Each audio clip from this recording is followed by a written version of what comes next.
Voyez vous-même ces bananes qui pourrissent. On n'a pas de route pour évacuer les produits agricoles. Pourtant, on est dans un village pétrolier. Le pétrole sort d'ici. On exploite aussi les mines, mais ils sont incapables de faire les routes. Vraiment, j'implore notre gouvernement pour qu'il nous construise la route. Papa Sassou, ayez pitié de nous.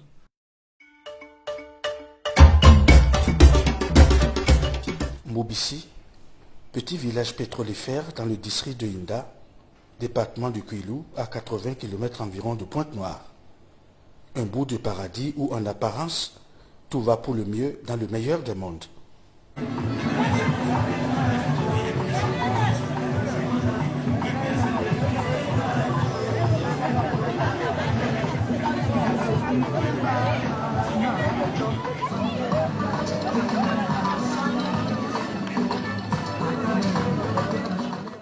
Ici à Mbobissi, c'est Eni Congo qui est avec nous.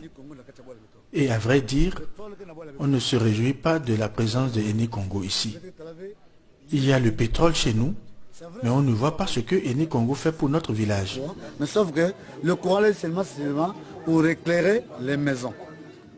Mbobissi, malgré son sous-sol riche en hydrocarbures, ne peut s'offrir une route qui le désenclave et le mette en lumière. Papa, nous ici, c'est une grande souffrance. Pendant la saison des pluies, c'est très triste. Je regrette vraiment d'être venu au Kwilu. Il est difficile d'évacuer les produits agricoles. Voyez vous-même ces bananes qui pourrissent. On n'a pas de route pour évacuer les produits agricoles. Pourtant, on est dans un village pétrolier. Le pétrole sort d'ici. On exploite aussi les mines, mais ils sont incapables de faire les routes. Vraiment, j'implore notre gouvernement pour qu'il nous construise la route. Papa Sassou, ayez pitié de nous. À quelques dizaines de kilomètres plus loin, le bitume mène à Tchikanou. Tchikanou, village tranquille au sous-sol aussi prometteur que celui de Mbobissi, à 30 km environ de Pointe-Noire. Tchikanou, au crépuscule de nouvel espoir de lumière, qui s'évanouit dans les dernières lueurs du jour. Ici, le sentiment que les animaux ont plus de valeur que les êtres humains est plus que perceptible.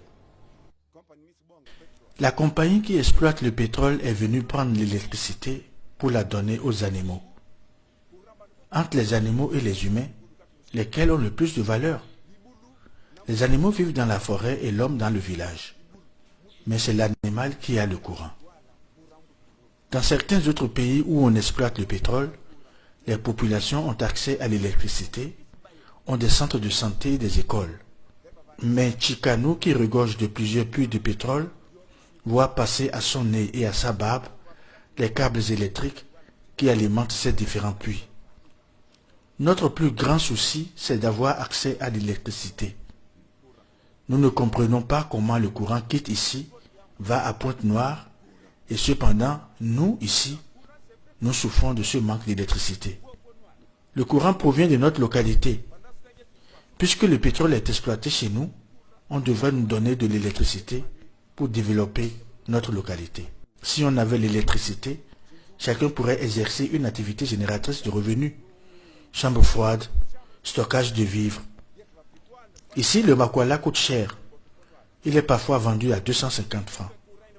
Alors que si on avait l'électricité, on pourrait le stocker dans une chambre froide et le vendre moins cher dans le village.